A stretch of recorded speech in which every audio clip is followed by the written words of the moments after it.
You have such an interesting life. I could ask you so many questions about your past, but what I'm really interested in is your future. I mean, you're this hero pilot.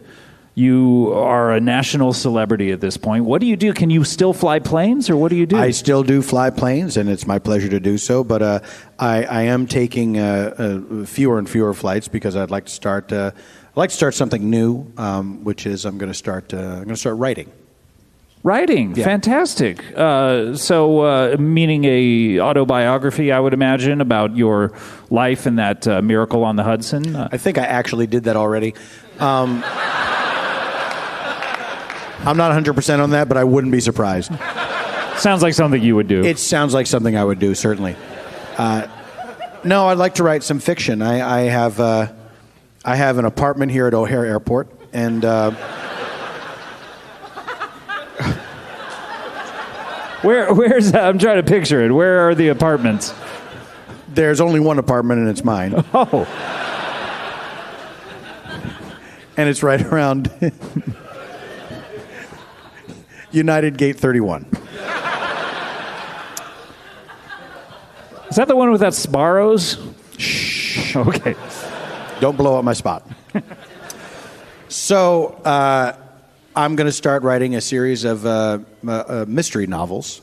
Mystery novels? Yes, I was inspired by the...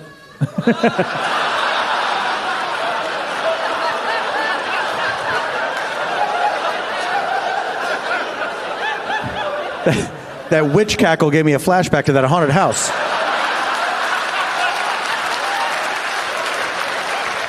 You're safe here. You're safe here. I hope so.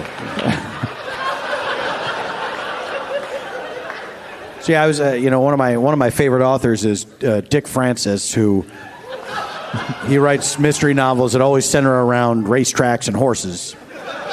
And in fact, I'm not sure about this, but he's very inspiring to me because I think he might actually be a horse.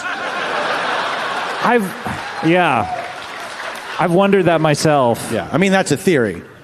Because you always see a picture of a horse on his books. That's right. And you're like, did that horse write this book? Is he Dick Francis? Is the horse Dick Francis? I mean, that's just a theory, but as far as theories go, that sounds good to me. That sounds good to you? Yes. Also,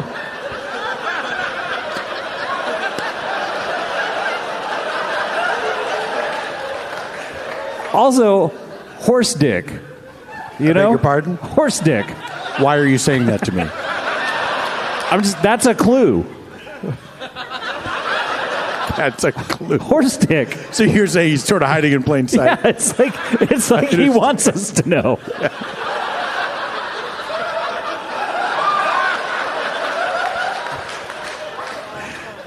Well, whether he's human or equine, I'm very inspired by him, and so I'd like to write my own set of novels that would be all centered around, murder mysteries that happen at the airport.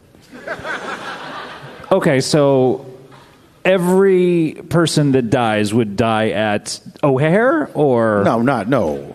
I think that would be very limiting. It would be.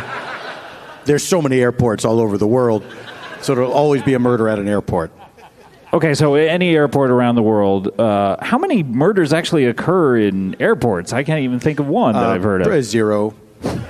It's not a place where murders are happening all the time. I would imagine there's a few attempted murders here and there. More terrorism than just straight up, Clue-style murders. Right.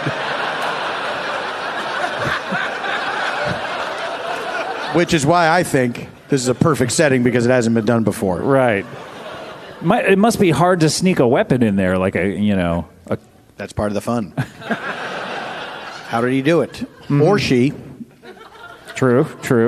Do you have a plot to one off the top of your head here, or? Well, plots are very difficult because, with a murder mystery, you got to kind of start with who the killer is. Sure, and then work backwards. How is he concealing this from everyone? Right, of course. And so I'm at that stage right now. Right. So you know who done it, as they say. Exactly. And right. The hero is a retired airline pilot, and they bring him in for these these murders. And what is the retired airline pilot's name? He's got a fun name. It's very heroic sounding, but also with a hint of mystery to it. His name is Charlie Stillman Sullenberger. Charlie Stillmanberger. That's correct. That's correct. That sounds good to me. Thank you. Thank you. Thank you very much. So he sounds very dashing. He is. He's a man in his I would say probably his 60s. He's got gray hair, gray mustache. Still wears his pilot's uniform. Everyone loves him. He's a real hero because he once performed an amazing water landing. They call it a water landing, but it was really because there's no term for this. He landed on the top of some lava of a live volcano. Not a single fatality, unless you count the 130 geese that he was able to kill.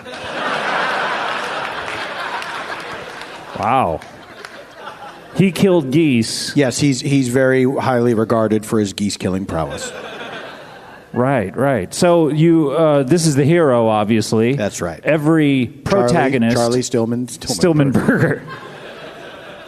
Every protagonist needs an antagonist. Who done it in this book that you're thinking of? In the initial novel, and this is a bit of a spoiler, and much like in the airport bar gag scenario, I'll have to ask you, please don't tell people, because I am about to reveal the ending of my debut novel. It was a wealthy businessman was murdered by a goose.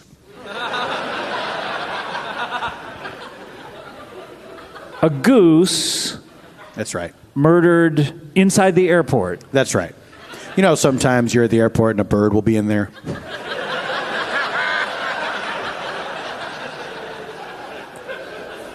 Once maybe I saw a bird. Right. Well, a goose is a bird. How did the goose murder this wealthy businessman? Well, I can't give away everything, but I can say this. You can say this. I can tell you this. It's not impossible for a goose to get a garrote wrapped around its disgusting webbed feet with enough slack to get over a man's head and around his throat. And then if he just flies away in the other direction as quickly as possible, it'd choke that man to death. Wow. This sounds gripping. I mean, this is a real page turner. I hope that people find it so, and if they enjoy that, I really hope that they will be on board for more in the Charlie Stillmanberger series. Yeah. Because every single novel that I have planned, the murderer will be a goose. Are the other suspects geese as well? No, there will be all sorts of people. People from all walks of life. You know, you'll have... Sure, a French person. A French person, for example. Mm-hmm. A Roman Catholic priest. A pregnant woman. A goose. And Charlie Stillmanberger will go around interrogating all of the suspects. He will for a show, but he knows it was that goose.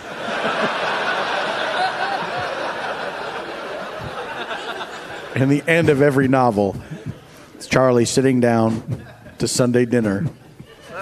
Guess what he's eating? A goose. A fresh goose. Wow. This is fantastic. I can't wait to read these.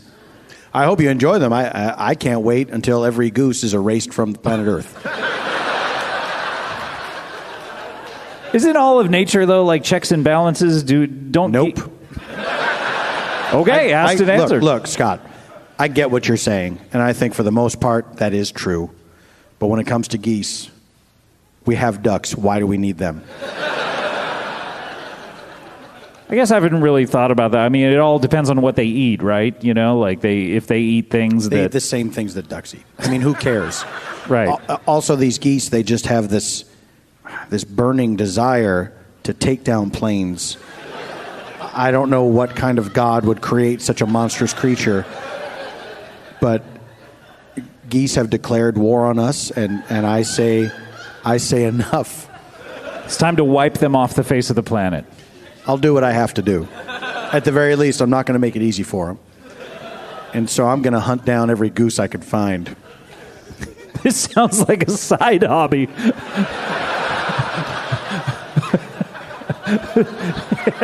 We haven't been talking about this at all. No. You're also a goose hunter? Well,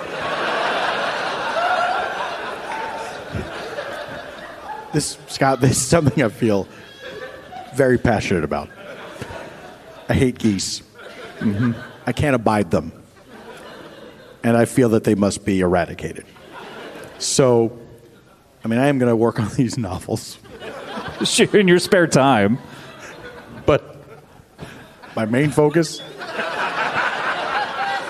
is to instill fear in the hearts of every goose on planet Earth. So you want to instill fear? Are you hoping they commit suicide? I thought you were trying to kill geese. I can't realistically kill every goose, but if I can scare enough of them through, of course, murders, I'll murder geese, but also just shock and awe tactics just to frighten them. Hopefully the word will spread in their stupid honking language. And the geese will tell other geese, hey, stop flying into planes because they're not taking it anymore. They have a champion. And his name is Chesley Sully Sullenberger. Well, God bless you, sir. That is fantastic. Thank you so much, sir. Thank you, Scott. For your service. Thank you.